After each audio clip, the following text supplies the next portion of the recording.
know many of you guys have been investing or been in real estate for a long time, and some of you guys have been in for a little bit of a shorter amount of time. I'd love for you guys to just do a 1 or 2 minute introduction about yourself and about some of your background and how you started investing in real estate or building houses or working with investors and how you've developed in your career over the years. So Trey, if you don't mind, I'll start with you. Yeah. Hi, my name is Trey Morris. I'm a custom home builder and have gotten into the real estate investing world, networking with different colleagues. My background is in the home building business. I mean, my family's been in this town since the 1800s. We had a family-owned lumber company. My great uncle was the mayor here. I've got a lot of heritage in Austin. And for the last 20 years, I've been building houses. And in the last 3-4 years, I've worked with different investors, flipping houses, demoing houses, taking a house down to studs and rebuilding from there. So my expertise on this panel would be in the construction, house flipping area. I think that would be something that everyone would be interested in. Yes, yeah. So awesome, Trey. Thank you for joining us. And I did not know that your uncle was former mayor. Is that what you said? Yeah, That's really cool. Bill Drake. Okay, that's really Jr. cool. Bill Drake Sr. started a lumber company our family owned in 1883. Really cool. Oh, that's really cool. So if you go across the First Street Bridge and where the pedestrian part is, and you look at the plaque that says Drake Bridge. Oh, how about that? And That's where really cool. City Council is right now was the first Calcasieu lumber company where my great grandfather and brother started that. Oh, that's a really cool history. Thank you for sharing that. Okay. Yeah. Greg, will you tell us a little bit about your background and your investing? Okay. My name is Greg Naughton, and I have been a full-time investor for about 4 years. I've been in the construction business also for quite a while, mostly in remodeling, but in the last, since 2012, I guess, building new homes in the Austin area as well. Owned a construction company that decided we didn't want to do that anymore in 2014 and went off to do this full time. So it's been a great run here. I have done a lot with several investors in the area, partnering in one way or another for both fix and flips and also new construction. Aside from that, I've done some rentals. We do have a couple of rentals now, but not a lot of long-term holds. I've done some passive investing in large apartment complexes. I have a couple of those going right now. And I guess that's about it. Awesome. That's the short version anyway. Yeah. Eddie, tell us a little bit about you. Eddie here is one of my partners on several projects. Yeah. Hey everybody, my name is Eddie Salazar. So I started fairly young, I guess, when I was about 23, 24. I bought my first rental property.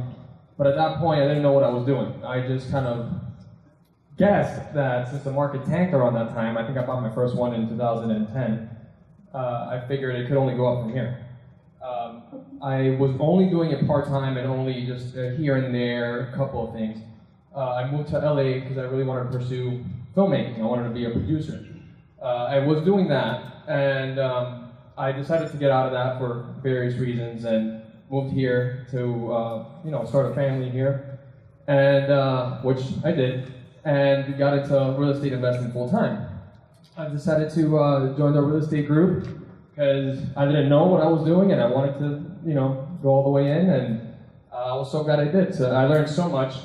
I've been self-employed for about 2.5 years now. Unemployable. Is what I like to That's a good way of putting it, unemployable. I want to say before we, so now we give away the real estate investor blueprint, right? So the three, and we hold that up as Exhibit A. So yeah, so that unfolds out to 3 feet by 2 feet. Before we gave that away, we gave away a T-shirt that said "unemployable." That's pretty cool, right? So he's like, yeah, I want to take this back. I want to get the unemployable shirt. Yeah. Yeah, I never got one of those shirts. You got the blueprint. Go ahead, go share. Keep sharing. No, but so like Greg said, I partnered up a lot as well. I've done new construction with Greg, and we've now we have a rental eightplex together with another business partner, Josh. And now I focus mostly on fix and flips, because that's really what I dug myself into. A lot of what I learned in the film world, believe it or not, I can apply in what I'm doing here. And it's helped me a lot to really analyze deals, make sure that the deals are, making sense. And that's pretty much how I got here. Okay, good. Awesome. Thank you for sharing. So I'll kind of toss up the first question. Because you guys have probably talked to a lot of new people as they're starting to invest.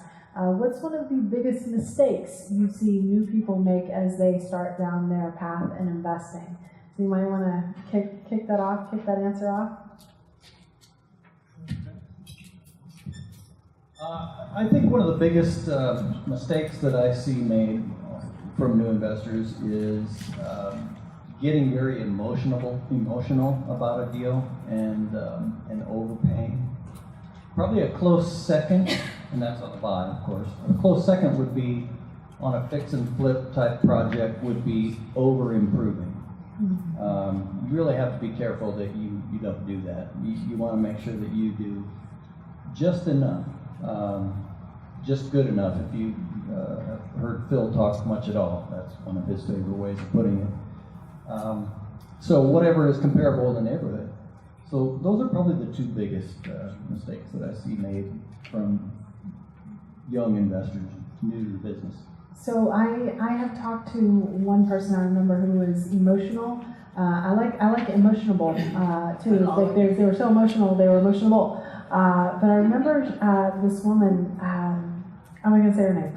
But she came to me and she said, Chanel, I have a deal and I want you to look at it. But I'm going to tell you right now, I'm not going to let you talk me out of this deal. And I'm thinking, what? And she said to me, listen, I don't care if I don't make any money. In fact, I don't even care if I lose a little bit of money. I just want to have that first deal. I just want to have that first experience.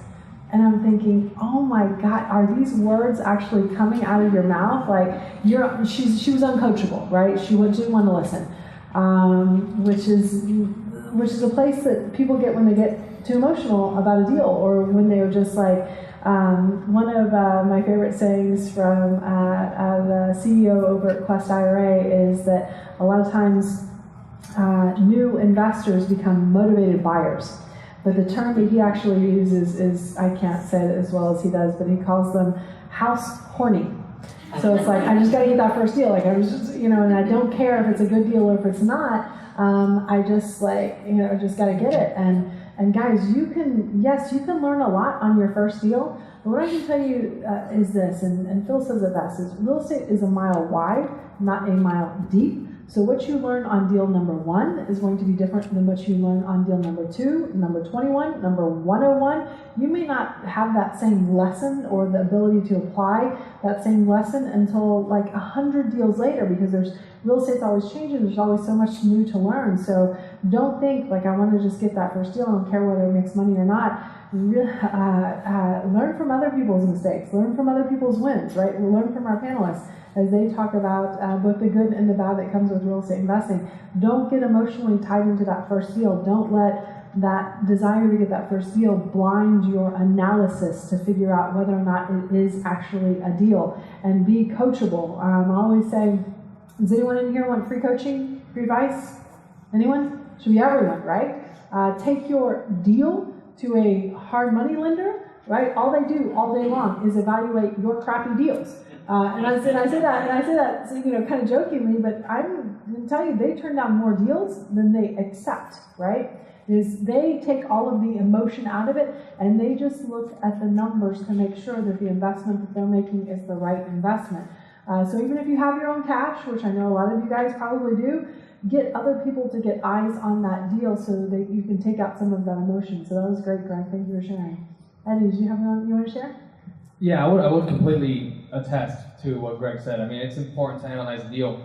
I notice a lot with new investors is that they're analyzing the deal, and the numbers aren't working, so they start, okay, well, I could probably get more for the deal, so they start raising that number. Or I could probably do it for less, and then they start lowering the rehab amount. And all of a sudden, they try to kind of put a square peg in a round hole and try to fit something that isn't going to work, and you're just trying to make it work. So if you catch yourself doing that, it's not a good deal.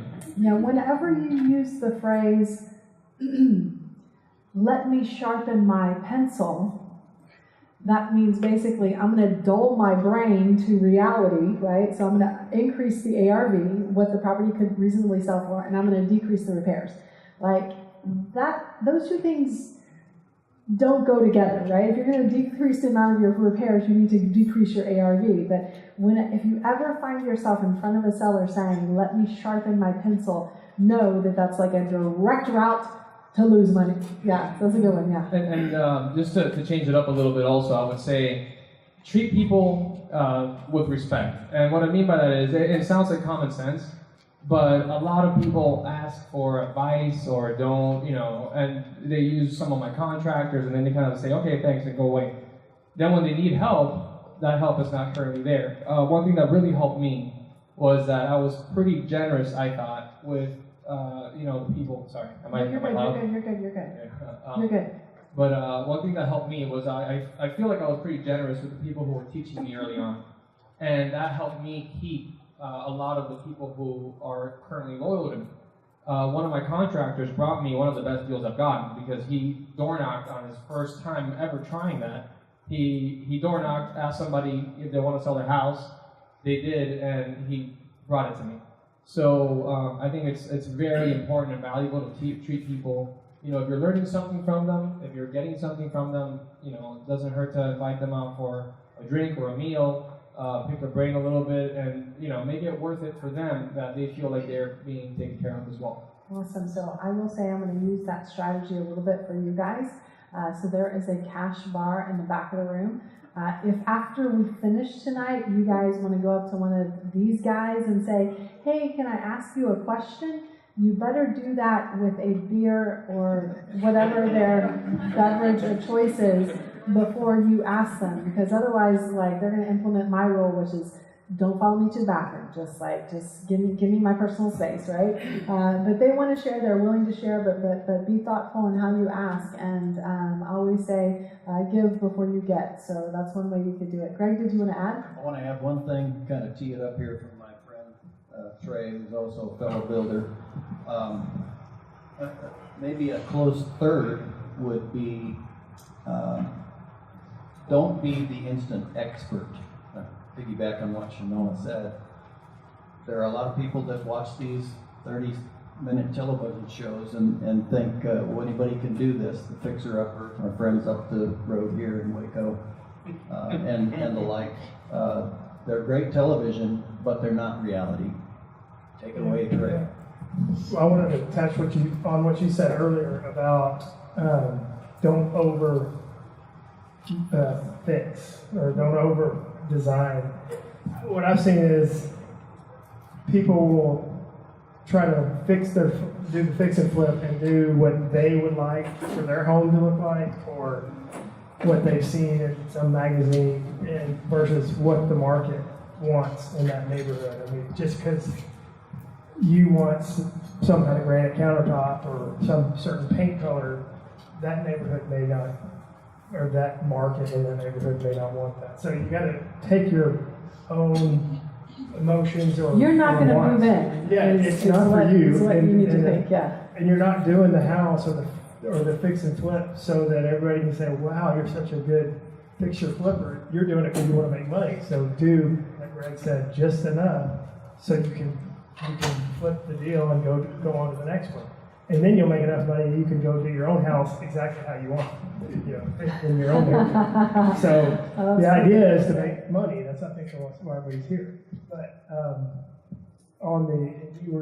you teed it up for me. Yeah, the 30-minute television shows, don't be the 30 Oh yeah, don't be an expert. because it's And that's really on everything. I can be the expert sometimes with my subs. I know just enough electrical work to be dangerous, and they're like, that's not your job. Let me do the electrical work. Well, let your subcontractor or your people around you, whether it's a realtor or an attorney or a title person, just trust the people that you've surrounded yourself with, and let their expertise take over in that area, and hopefully you have an expertise as well, and your talents, complement one another. Yeah, so I'll say regarding the TV shows, I try not to watch any of them, but I was in a situation where one was on and I was there. And I remember the big reveal was, hey, you have invested $250,000 in this project for both the purchase as well as the remodel. And today, my friend, this house is worth $280,000. And I thought, that sounds like a loss to me, okay? When it comes to your closing costs on the buy, when it comes to your holding costs and hard money payments and property tax payments and insurance and utilities all the way through, and when it comes to your closing costs on the sell, TV profit is not like real profit. I hope you guys are all looking at that right. But if you make a judgment based on the math that you see, that you learn from TV, you're going to lose money, or you're going to find out what it's like to make minimum wage, which probably none of you guys are in here to do. So yes, please take those. TV shows are probably what got you all interested, maybe even what brought you guys here tonight. But that is not reality. That is not reality. And you guys need to sprinkle a large amount of reality in your real estate investing. Otherwise, you're going to be in a position where you can lose money. I could attest to that. Yeah. There's one thing that I learned quickly in the film industry when I was in it, is that reality shows are not real. So I can promise that for sure. But and not to stay on the topic for too long, but Greg brought up an excellent point on the over-rehabbing. And this I learned also in film. Know your demographic. So if you're working on a house, know the type of person that's most likely to buy that house. Don't think like yourself, think as the person who's going to buy the house. There was one house that I recently remodeled that had a little back unit that was not, it wasn't the nicest thing in the world.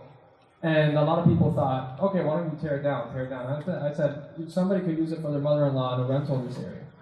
I wanted to keep it. I painted it, and that's what I did. I added electrical to it and painted it, and that was it. I got it sold within 3 days. And sure enough, that homeowner wanted to get their in-laws in that little shed. So, just know your demographic. Know exactly when you're rehabbing. Try not to think as yourself, think as the person who's going to buy that house. That's good. So I'll ask you next question, and I'll kind of toss it up, and you guys can decide who wants to do it. What is the most creative thing that you guys have done, or a recent creative thing that you guys have done to get a transaction closed? So one of the things I say all the time is this: the things that you got in this business to do, buy, fix, and flip, just like you saw on TV. Those are only the things that you get to do after you do all of these other things that you never thought in your entire life that you would have to do. Do you guys want to have one that you want to share? I know one of yours, but yeah, Eddie's probably has a ton of them. Greg, I know you do too, but. Well, Greg and I both piggybacked off of 42 Airs. So there's one. A lot of people have heard that story, so I'll let Greg tell that story. But I just recently, we talked about it earlier, I hired a private investigator to find somebody to sign a non-redemption deed. And that took a lot of work and effort because the guy disappeared. It's funny, that guy owns a big company in San Antonio, and we couldn't find him anywhere. And in this house foreclosed, and he didn't apparently care. He had a beautiful home in Bernie, I think it was. He had a home. And my assistant staked him out, sat outside of his house for like 5 or 6 hours till like 2 a.m. Eventually, enough of this happened where he actually got the guy and didn't threaten the police, thankfully. And when we got the deed signed, and we were able to get the deal done. So, redemption period. So they had bought a property that had been foreclosed on by the property tax auction. So that's the sheriff sale, which is different than a mortgage auction, which is like a Chase Bank of America type foreclosure. Chase Bank of America mortgage foreclosure, there's no redemption period. With a property tax sale, there's a redemption period. It's 6 months for raw land or non-homesteaded property, and it's 24 months for homesteaded property. The issue is, and you guys can read all of this and say, oh, well, I'm buying a property that the homeowner, that the owner didn't live there. The truth is, even though the law is that, okay, the homeowner never lived there, it's only 6 months and you can sell it, the truth is that most title companies won't insure the transaction for 24 months because they want to protect and safeguard themselves, okay? So you're not going to read that in any of the law that you see about real estate investing and real estate investing when it specifically comes to redemption periods. So one of the things that you can do, and one of the things that Eddie did on this particular property, is the reason why he staked out the seller is he wanted to buy the redemption rights or have him sign off that I'm not going to try to redeem this property later on so that he could get a title insurance policy so that he could be able to sell it much faster than if he had to wait that 6 to 24 months. One cool thing that you can do is track them down. He had a specific form that was drawn up by an attorney that at the title company he was closing it at. I'm kind of and that's what allowed this thing to close. So some of you guys may have said, well, now I just have to sit on it because you didn't know. Some of these things have values too, so sometimes you will pay for redemption rights. In this case, you did pay how much for it? $2,500. $2,500, which was we kind of joked when we talked about this story earlier, which is, yes, where would you like that now? Would you like that cash? And that's a great price to be able to get that for. Yeah, so. I was surprised, and ironically, I found this out later in the middle of the partnership that she asked me specifically to do that deal because of the 42 heirs. She thought that if he could track down 42 people and get them to sign this thing, then he could find this guy. So turns out I did. Yeah, I like that. Yes, yeah. Okay, so if somebody, how do you find out if somebody actually purchased the property that went up for sale in the tax auction? You can buy a list. They call it the struck off list. Many people are buying a foreclosure list, number one, and then an upsell to the foreclosure list is what's called the struck off list. These are the list of properties that actually made it to auction, so were actually auctioned. It doesn't say who bought it. Normally it just says from the list person that you're getting it from if a third party bought it, or if it went back to the lender, or if it went back to the county, for example, on a property tax sale. The only way that this was a property tax sale. Property taxes were owed on the property. Yeah. Yes. Yeah. But even if there was a first lien, a Wells Fargo, Chase, something like that, the property tax sale, that first lien would have been wiped out because property taxes are actually kind of in a zero lien position, so they're actually even before a first lien position. The way that you would find it is you would wait for the county to file the deed. It sounds silly, file the deed with the county. Usually it takes them a period of a month to 3 months, depending on how busy they are, to upload that into the Travis County website, for example. So you go to TCAD or Travis They're CAD. not gonna file it before the 6 month redemption period. No, they're gonna file it. Okay. Yeah, they're gonna file it. So is it possible to, if somebody did purchase it, to get the original owner to sign over their deed and you?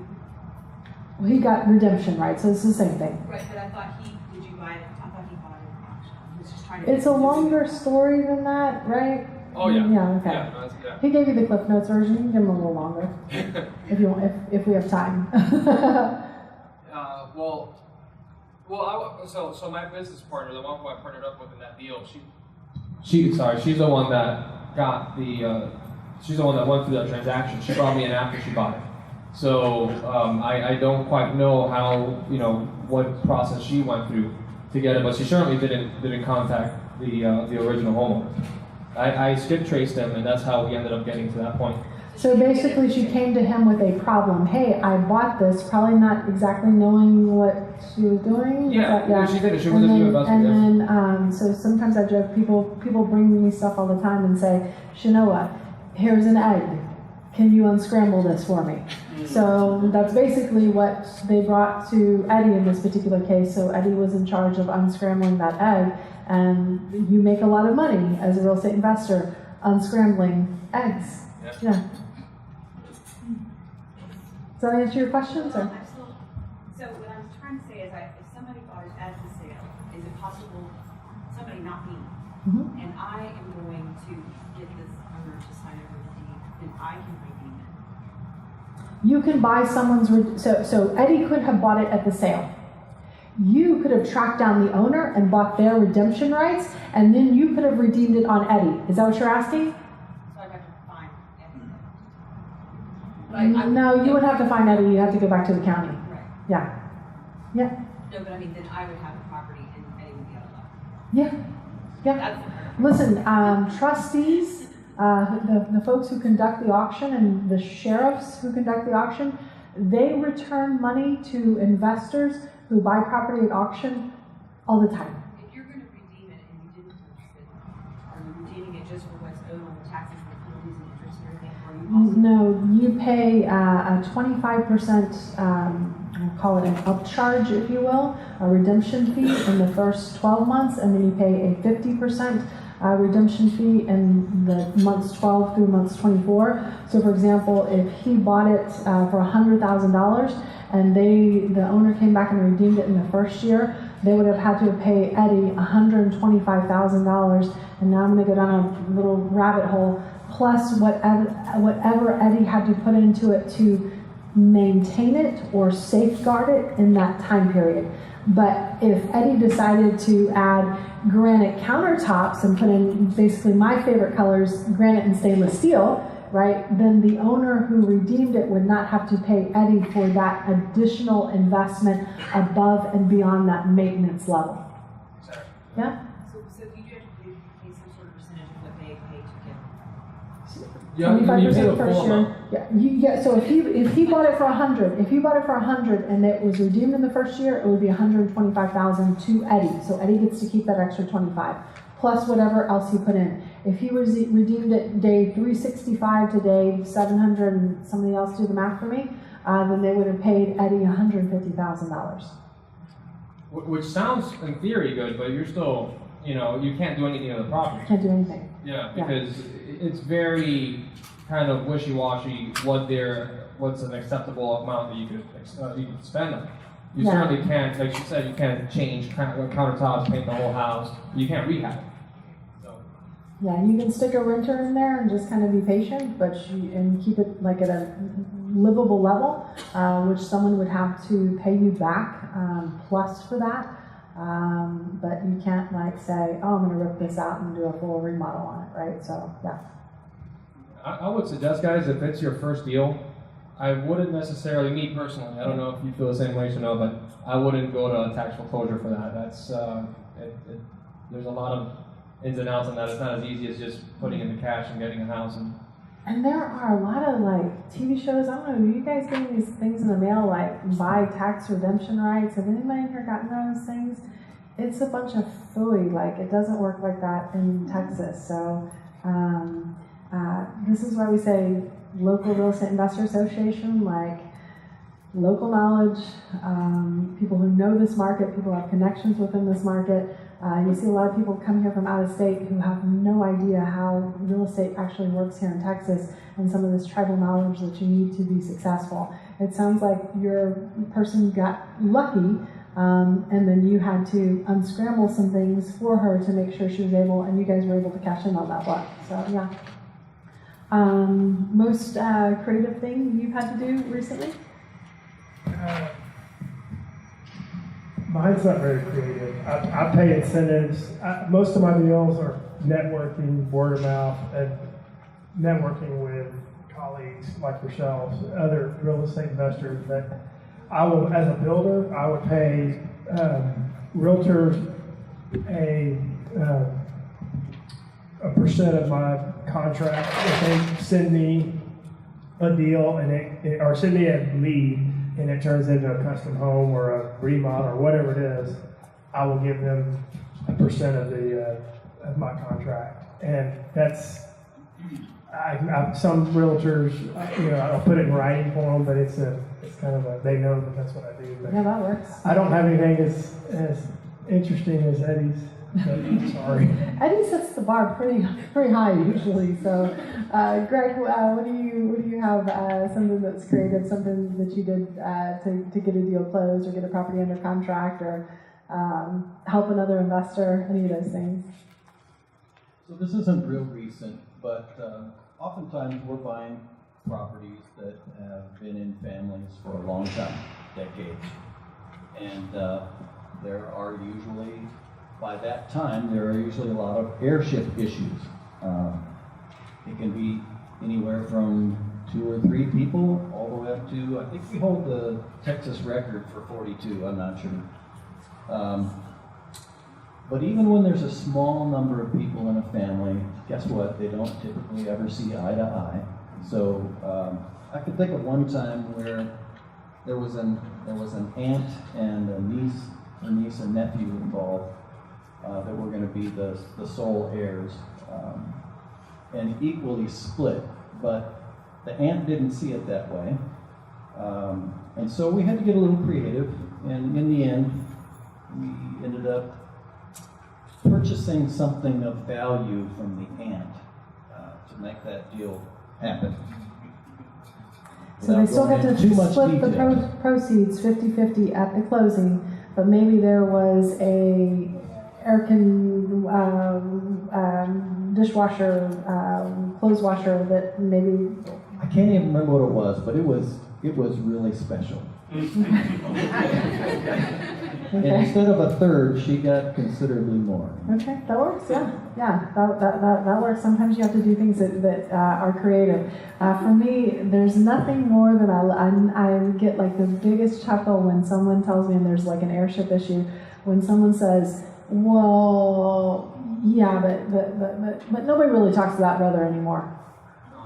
Or nobody likes that brother, or we think he's dead. It's like that does not work in the world of title. I mean, I appreciate that you guys don't get along. I appreciate that you should not be getting any of it or whatever it may be, but. Sometimes people see things a little bit differently.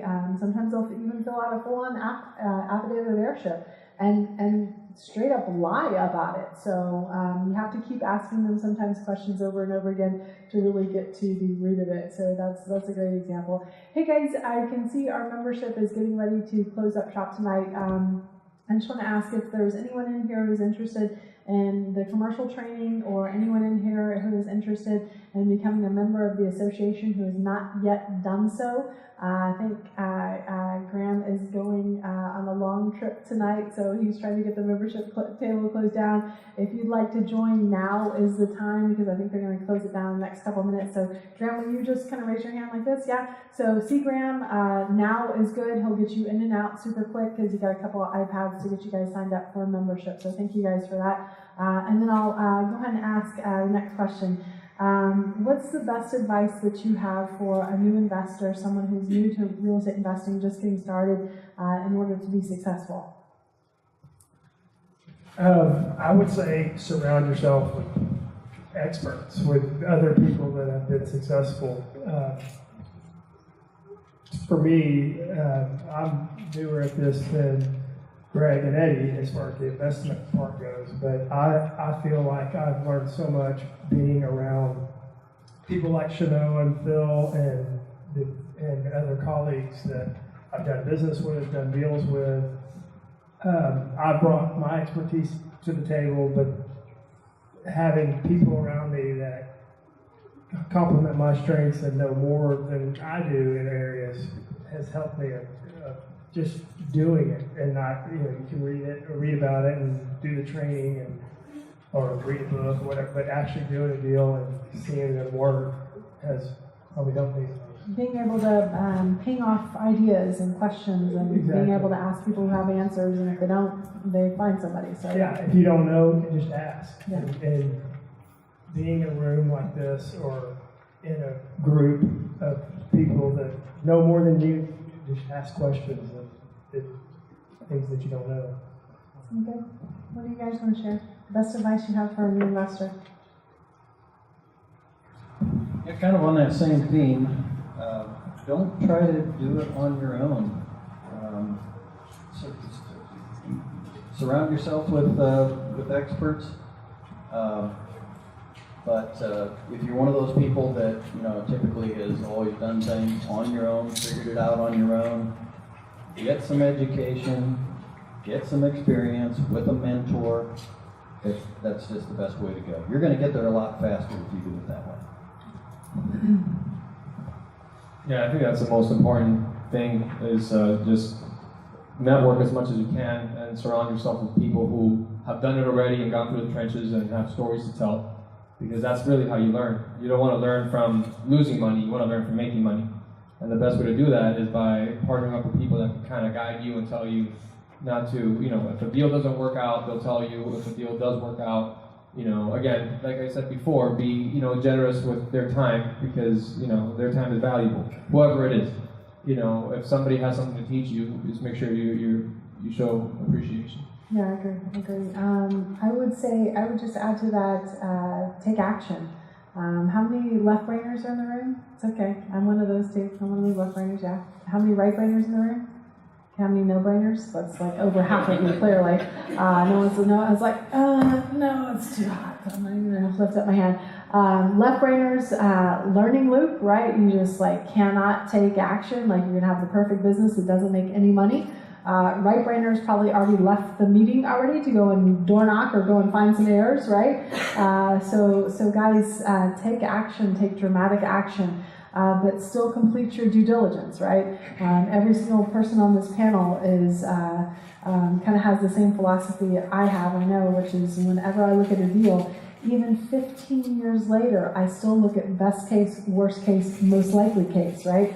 I still bring in experts, I refer, people to builders as part of the association all the time. I refer people to people who know more than I do all the time. So be sure and take action, but be sure and protect yourself as well by completing the due diligence. So it's a nice combination of being a right-brainer and a left-brainer. Luckily, the way that the TREC contract is written, it is written with an option period, so you have time to do that due diligence. But if you don't take action, if you don't take any of the shots, you're not going to get anything. And I think a lot of new investors are afraid to take the shots, or they're so busy making a perfect business that doesn't make any money that they never really just get off the ground. So networking with other people who have some of the local tribal knowledge, which is there's a lot of it up here, helps you guys be able to take down those deals that you don't understand. So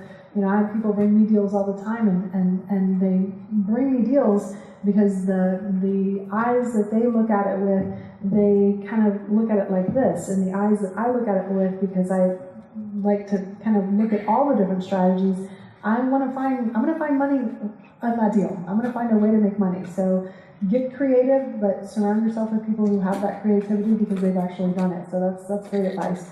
And guys, I know it's after 9, so what I will ask is, if it's okay with the panelists, you guys can ask them some additional questions. I will say again, as a reminder, there is an open bar in the back, and just by, I know you like water, but Trey, what else? What is your beverage of choice back there? That green bottle. The green bottle, is that Heineken or Dos Equis? And then, Greg, do you have a drink of preference? Shiner, okay, yeah. You know, normally I like scotch. I'm sure someone smart enough in here will get you some. No, but Yeah. I'm on a nutritionist diet right now, Ooh. so no carbs today. Okay. So you guys are in luck. Just walk through me today. So guys, I will let you ask them some additional questions, but please don't just take. Also give, because what I can promise you is with all these smart people up here, they get to pick and choose who they spend their time with. If you come with a service heart and try and do something to help them, they will definitely help you guys. So thank you all so much for being on the panel and agreeing to share with these folks tonight. And a warm round of applause for these people for that. Yeah. So thank you all. Thank you all.